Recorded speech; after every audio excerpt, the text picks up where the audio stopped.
Hi everyone and welcome to Crew Reality with Michael and Lorenzo.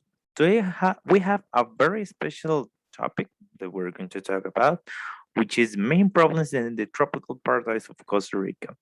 Very interesting topic considering that Costa Rica is like a country that I'm talking about the way that many people look at the country is very green, very perfect, like a paradise, but there are a couple of problems that we're going to mention today, and we're going to explain in a little bit about how does it affect Costa Rican society.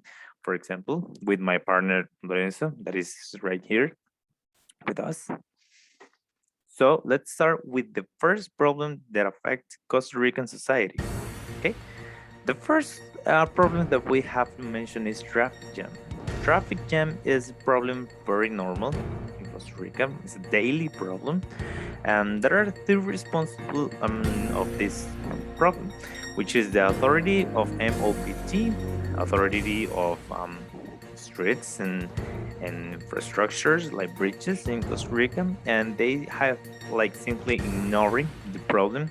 Every year they don't do anything about it. So we are the number of cars are increasing, but we're still having streets of 1960, 1950. So you can imagine how does it affect the traffic. So the second responsible that we can mention today is the CTP. The CTP is the authority that improves and handle all the public transportation in Costa Rica, and we have to recognize that they haven't do like a very good job in the last 20 years because the quantity of um, public transportation in quality is not the best right now.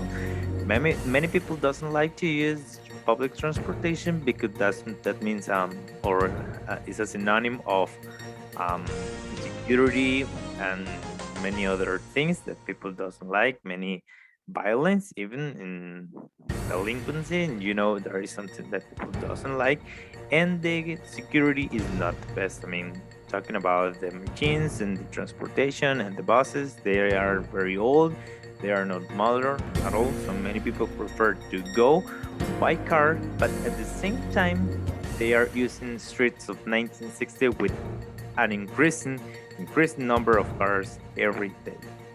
So this is the first problem that we can mention, and we have another one. The pollution, but no the normal pollution. I mean, no air pollution, not the other pollution, which are also very normal in Costa Rica, but it's the plastic pollution.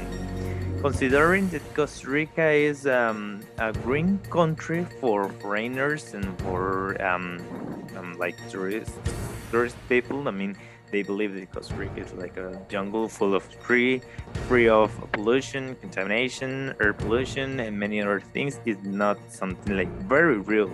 That is something that we should not sell out of our borders. So we know that there is a lot of plastics in the streets, the rivers, and the ocean, the beaches. This is a picture of a place named Huacalillo in Guanacaste, a place full of tourists and full of foreigners, and they have to see this kind of things every day because near of the beaches are restaurants, bars, and some other places that produce many trash, and they just threw it on beaches and on the environment. So something very interesting that I read last day in the newspaper is Costa Rica threw about 15 trucks of plastic to the ocean, which is something very that's something like very plain because of Costa Rica is a green country, or they are always talking about the environment. So there's something that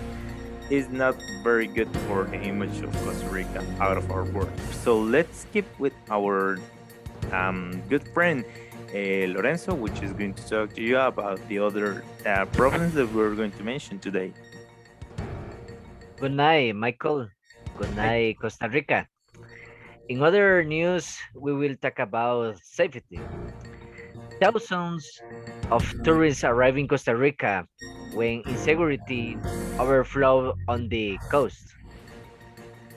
In an interview, with a Canadian, she said that she had been robbed at least 3 times when she had 3 properties in Guanacaste. This week in San Pedro, there was a shooting that left two seriously injured between 12 and 18 years of age. On the other hand, the assailants were caught when they tried to jump a fence on Avenida Segunda. A witness tell us what happened. He tell us that the young people were walking when the criminal got off a motorcycle, robbed them, and shoved them ran away. Employment. In Costa Rica, the lowest employment rate was in 2000 when Miguel Angel Rodriguez was president. At that time, he said that employment was the most important thing. For now, we have to establish new guidelines uh, to create new sources of income for the Costa Rican population. Nowadays, companies like Intel have an immense capacity to generate jobs as chip shortages worldwide have increased. Michael? Yeah, thank you so much to our friend Lorenzo, and don't forget to tune us to Real Reality, which is a problem of bad news, and our schedule is 11:30 to 11:35 on Mondays. Thank you so much for joining us. Good night, Michael. Good night, Costa Rica. Good night.